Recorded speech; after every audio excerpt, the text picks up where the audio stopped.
Now, former President Kgalema Motlanthe says South Africa needs answers and solutions to its problems as soon as yesterday.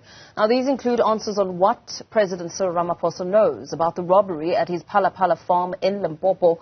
Motlanthe made these remarks in a wide-ranging exclusive interview with our politics editor Lukhanyo Calata earlier today. As promised, here's that conversation in its entirety.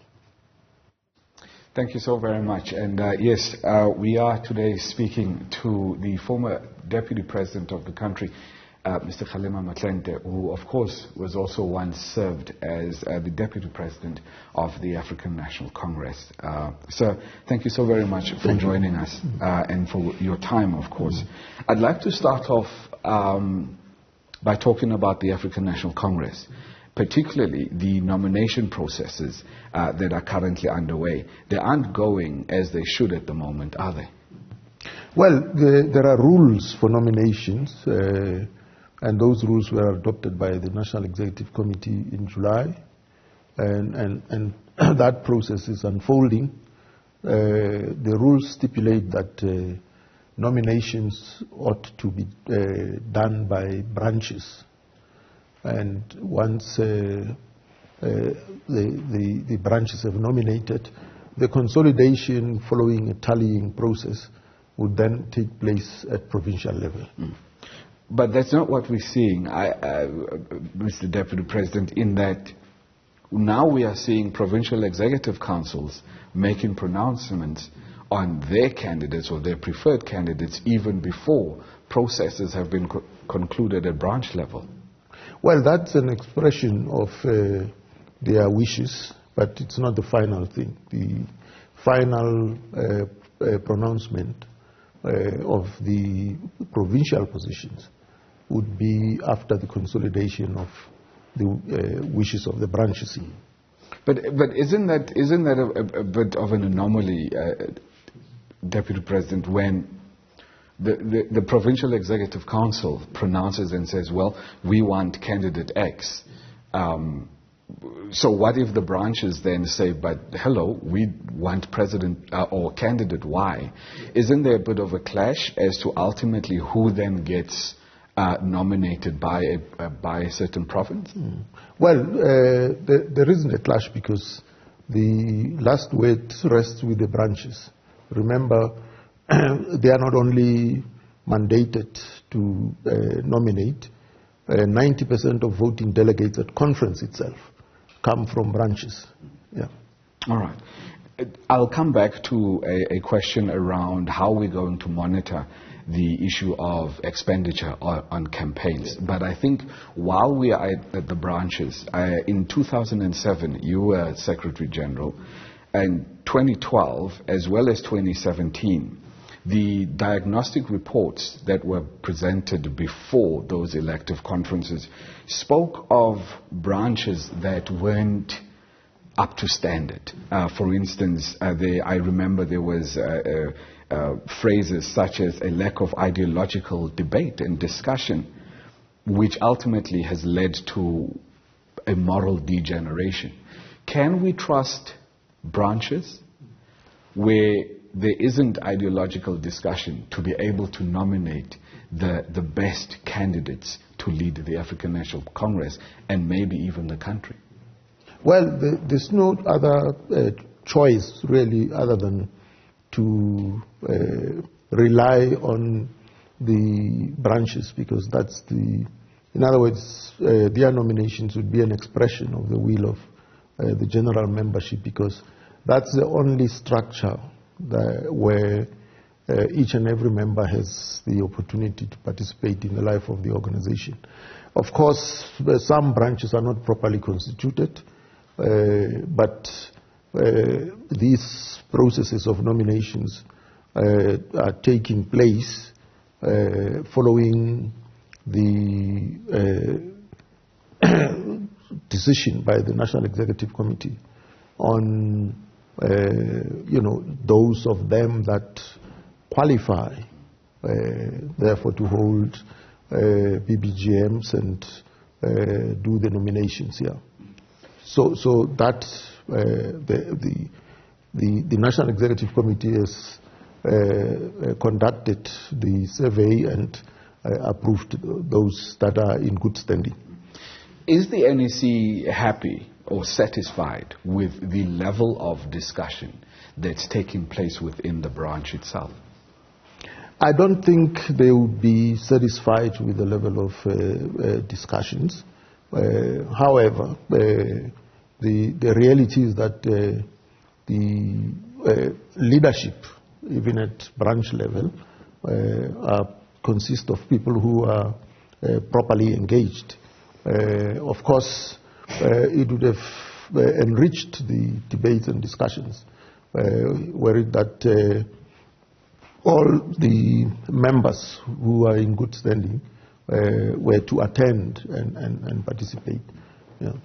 I believe it was 1991 when the African National Congress adopted through the eye of the needle. Is that document something that branches engage with on a really deep and meaningful level? And I'll ask you why I'm asking that question, but can I just get an answer to that first? Yeah, through the eye of the needle is part of the current rules for nominations.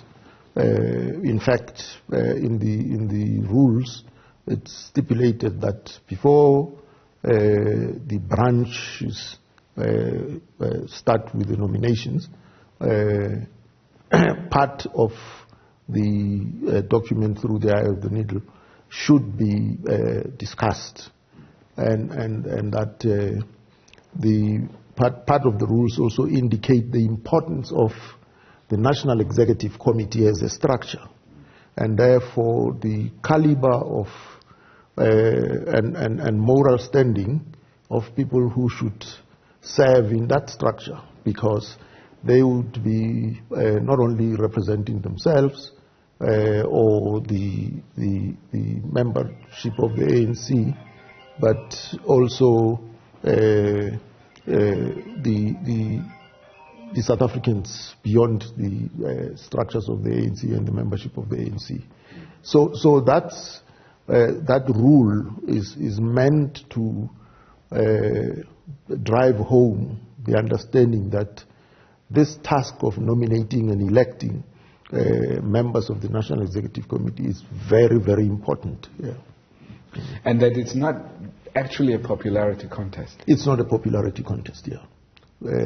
That's why they have to look at several attributes. Yeah. All right. To come back to that question then, as to, because this isn't a popularity contest, because we know that the branches aren't necessarily discussing the kinds of things that they should be doing, are we, as a country, how assured should we be that the best within the African National Congress will be elected to ultimately lead us as a society?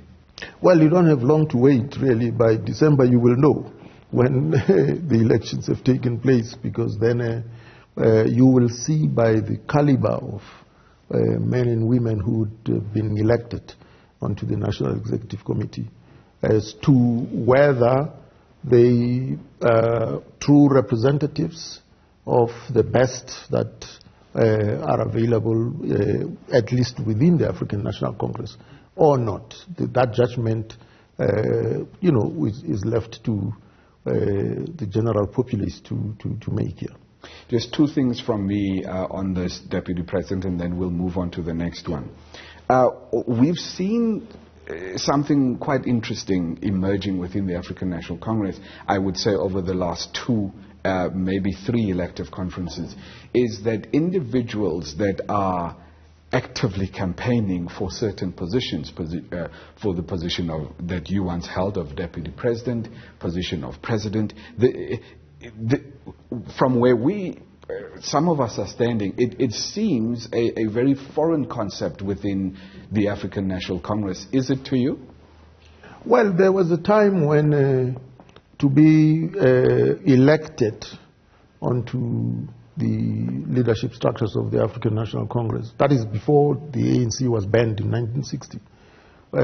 You had to be already a leader of, communities in one capacity or the other, for you to be, inspire others to elect you to lead the African National Congress.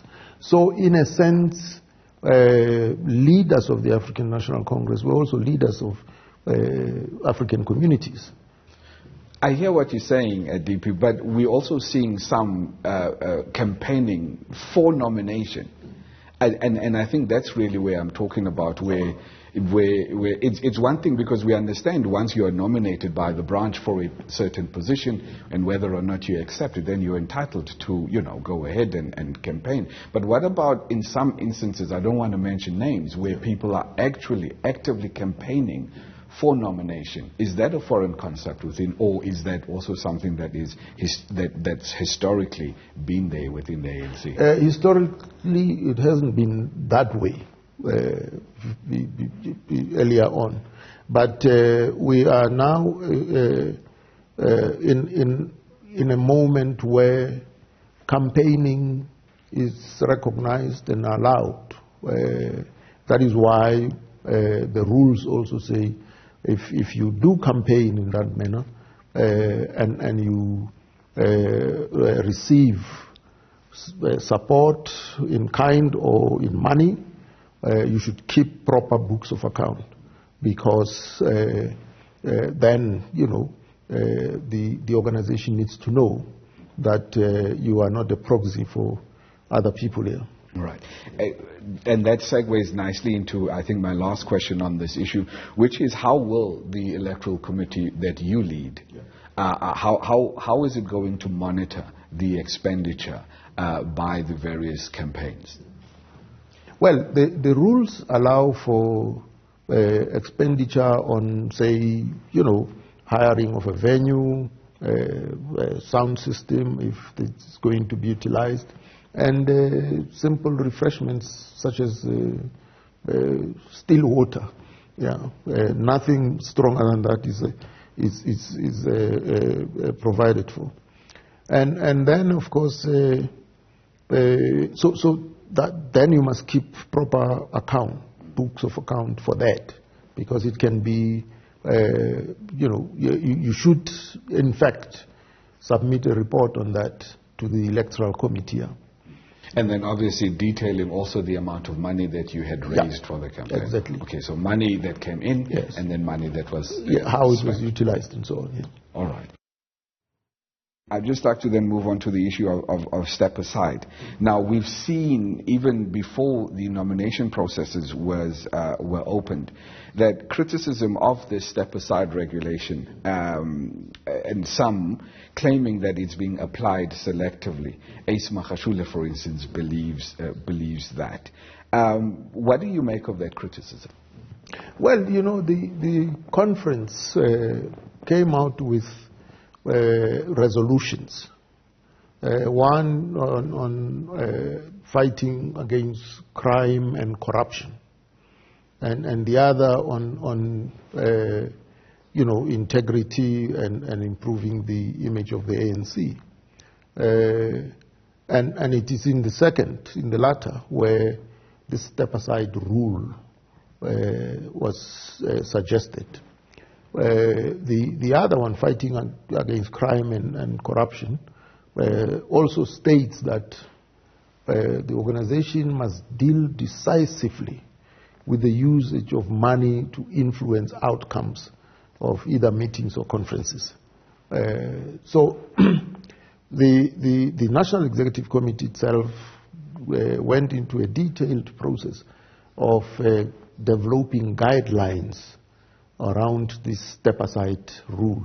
And once they adopted them, they apply to whomsoever equally.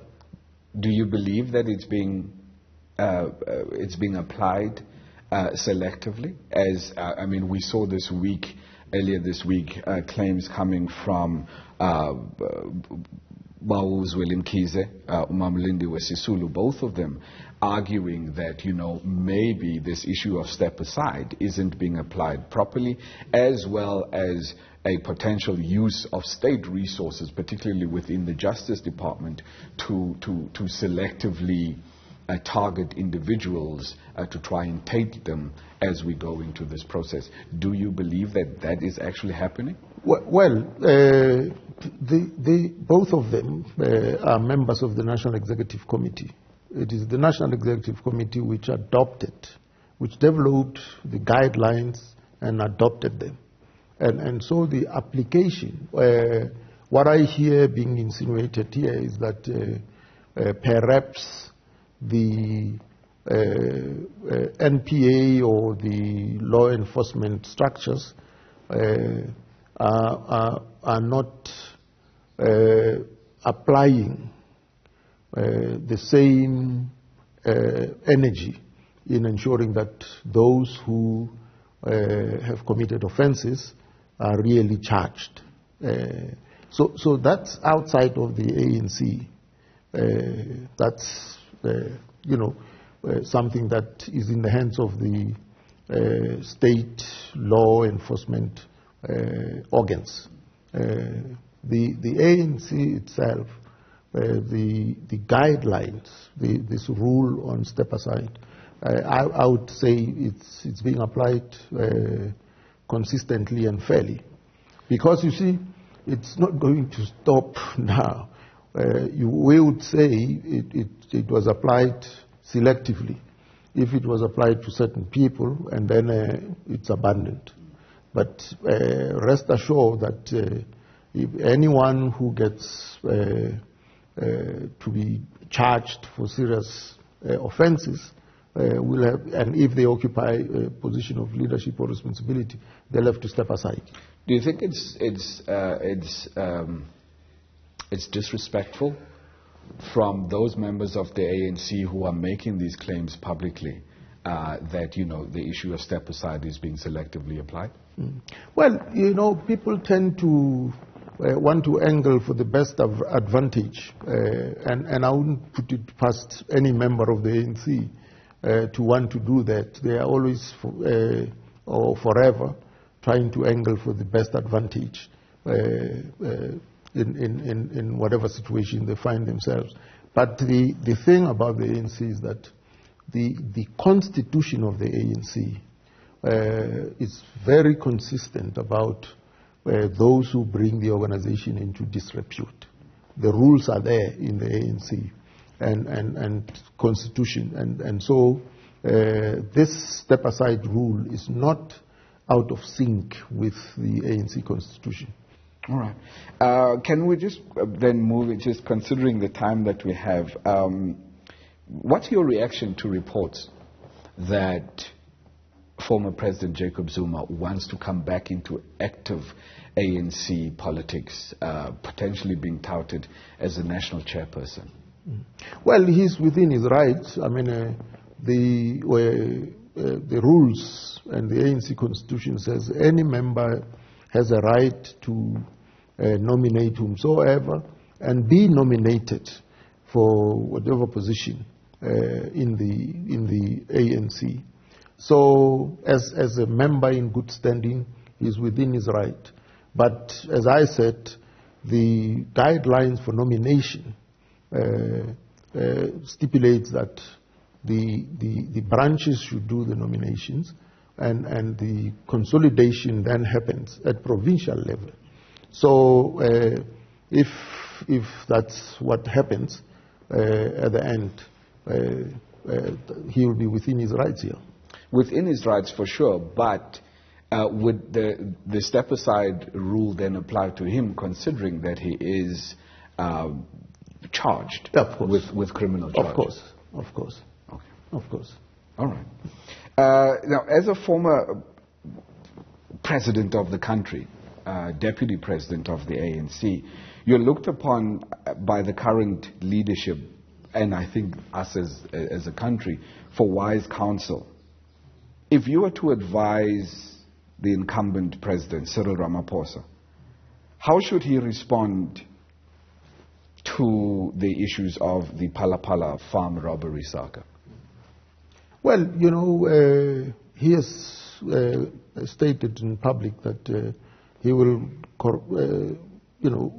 cooperate with all the investigations that are underway, and to that extent, I think he's adopted the correct stance. Because if an offense was committed, then it will come out. Because what would not work is for an explanation to be given, and then for the offense to be swept under the carpet. So the fact that Parliament is seized with this matter, the Hawks are investigating, Public Protector's Office says that the truth shall out at some point or other. The delay in getting to that point does communicate a message that he's got a case to answer or he's got something to hide. That's the inference from the delay. And so ideally, the clarification should have happened much earlier. Yeah. We did have to wait 2 years before just the issue of the robbery just came out itself. So to us, it does seem as if that at some point someone was trying to sweep something under the carpet. Well, that's the unfortunate part, and that's the inference. That's what I was saying, that if there's a clear, plausible explanation, that should have happened much earlier, because the delay and the extended period of silence does give rise to suspicions that perhaps there's something that's been hidden here. Yeah. Do you think it will harm current President Cyril Ramaphosa's chances for re-election at the 55th elective conference? Well, not until either the parliamentary processes and all the investigations by the Hawks come out to say there's a case to be answered here.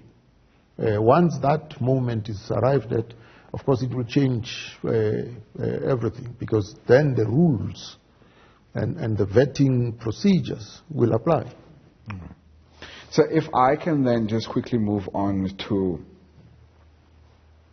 do you think government's response to the issue of power cuts is sufficient? No, for the simple reason that at each presser, each time, from a couple of years now, each time the senior leaders of Eskom hold a presser, the impression, the message they communicate is that, no, a unit broke down here, or we are maintaining, and so there's a bit of load shedding, and then we'll be on course. And yet the situation has gotten worse and worse and worse, to such an extent that the frequency with which load shedding is experienced makes no sense of what stage we are at. You see, whether we are at stage 5 or stage 17, it no longer makes sense. The reality is that it's just too disruptive. So from that angle, I don't get a sense that the leadership of Eskom has actually understood the gravity of the situation.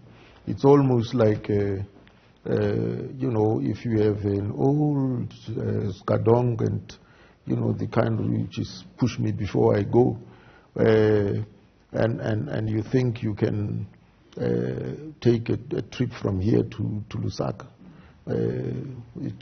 It's never going to happen. It's never going to happen.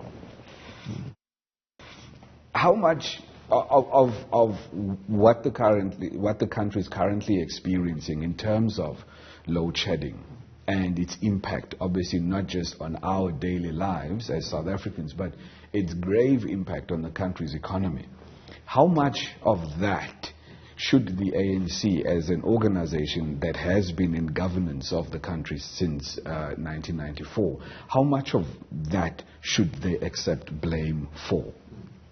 Well, the ANC accepts blame for these failings at Eskom, because when you are in charge of government and therefore the state,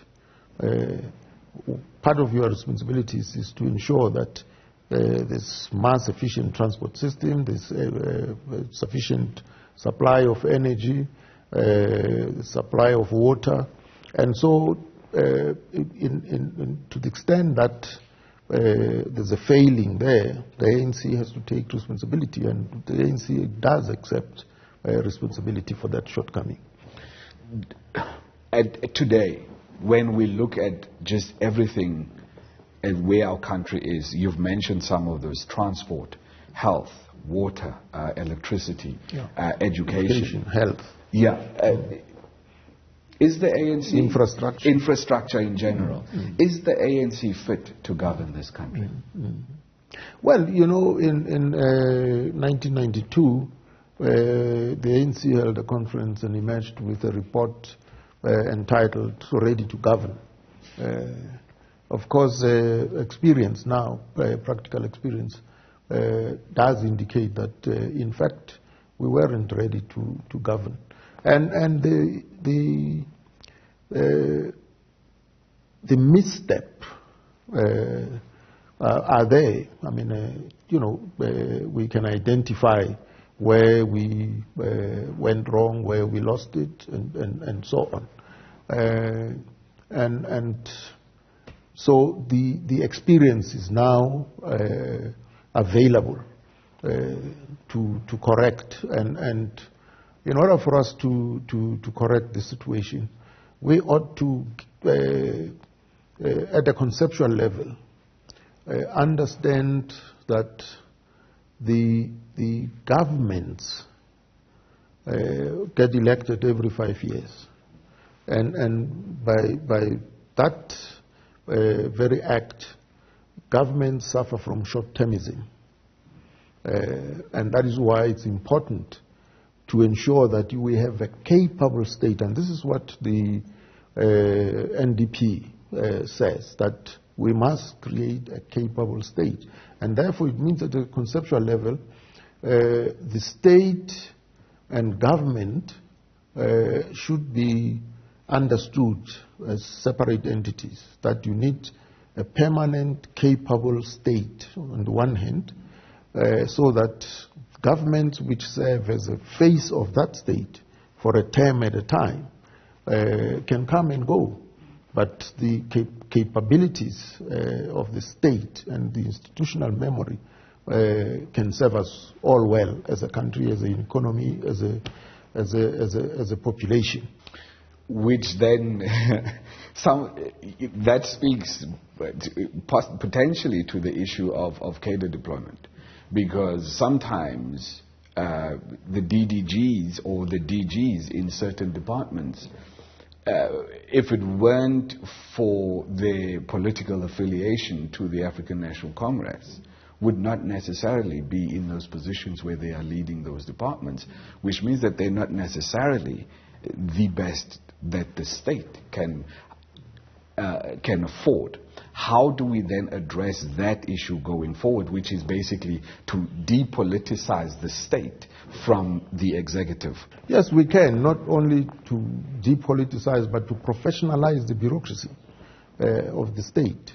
The late Professor Stan Sangweni gave us the formula, and simple formula was that if you look at the Public Service Act, it vests the authority to appoint senior managers in the president.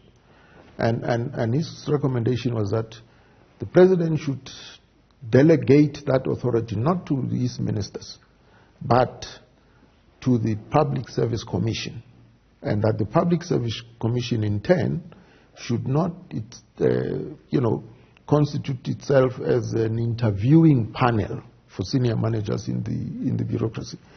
Instead, it should establish interviewing panels consisting of ad hoc, but consisting of experts and practitioners in that field. So if you're looking for a DG for science and technology, so you get the scientists and the practitioners in that field to do the interviewing. We've seen the JSC do those exact for the judges. interviews. So it's already within the state's capacity to do that. That's right. Right. Of course, this same procedure, when it comes to judges, is actually stipulated in the Constitution of the Republic, whereas for the public service and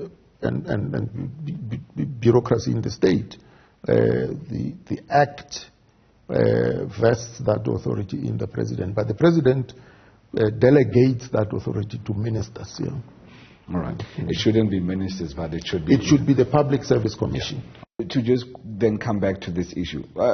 Former President Thabo Mbeki heavily criticized the leadership of Eskom again this week.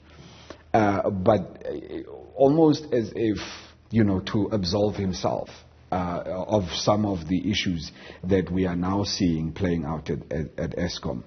And obviously the successive ANC administrations. Should former President Thabo Mbeki not have accepted some blame for the state's failure to build generation capacity? Because it's, from what I got, what he was saying yesterday, it was like, oh no, but it was Eskom's problem. But for Eskom to have done that, they would have required the assistance of the state, of which former President Mbeki was the leader thereof. Should he not have accepted some of the blame for what we're seeing at the moment? Well, as they say, hindsight is a perfect science, and if those who are no longer in office are, in a sense, excluded from comment and contribution, then will be this much poorer, because they do so also with a sense of regret that,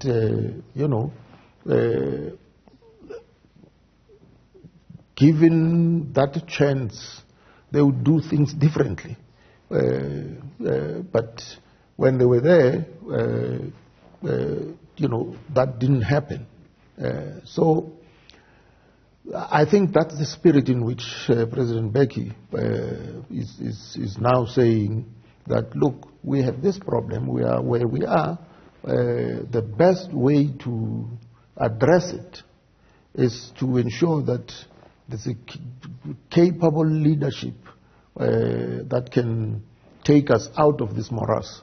And he's saying that's an important factor, leadership, because leadership would then know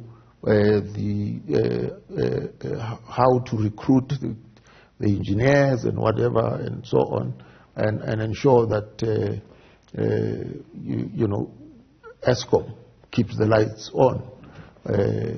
I think that's the spirit in which he made the comments. That if he is asked that whether in his time things started going wrong, I'm sure he would admit to it. Yeah.